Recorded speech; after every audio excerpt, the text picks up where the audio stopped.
இன்னைக்கு நம்ம ஒரு சேலஞ்ச் பண்ண போறோம். என்ன நித்யா சேலஞ்ச்? ட்ரிங்கிங் சேலஞ்ச் தான் பார்க்க போறோம். ஃபர்ஸ்ட் என்ன கலர் நித்யா? Black colour. ரெண்டு பேரும் ஸ்நாக்ஸே வாங்கிருக்கோம். இந்தா. இது எனக்கு, இது அவளுக்கு. Thank you. இது வந்து ப்ளூ கலர். நான் ஒரு கிரேசியா வாங்கியிருக்கேன். நீ எப்படி வாங்கியிருக்க? நான் கிரேசியா வாங்கியிருக்கேன். என்ன கலர்? பர்பிள். பாத்தீங்களா, பர்பிள்ல எவ்வளவு பெரிய பிஸ்கெட் நான் வாங்கியிருக்கேன். பெரிய மனசு. ஆனா அவளுக்கு பாருங்க சின்ன மனசு. ரெண்டு பேரும் ஐடன் ஸ்டிக் வாங்கியிருக்கோம். இது ஒண்ணு மட்டும் தான் எங்களுக்குள்ள மேட்ச் ஆகுது. நெக்ஸ்ட் வந்து pink colour. Pink colour. Pink. Pink. பிங்க்ல நான் பெரிய ஆளு மக்களே.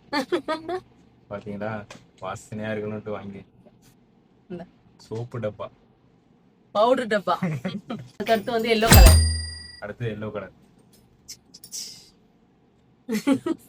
நம்ம பாரம்பரிய மில்க் பார். இந்தா. தலையில முடி கொட்டுறதுனால எனக்கு ஷாம்பு கொடுத்துருக்கான். அவ்வளோ இன்னைக்கு சேலஞ்ச் முடிஞ்சாச்சு. பாய். அடுத்த சேலஞ்சு ஃபைட் சேலஞ்ச்.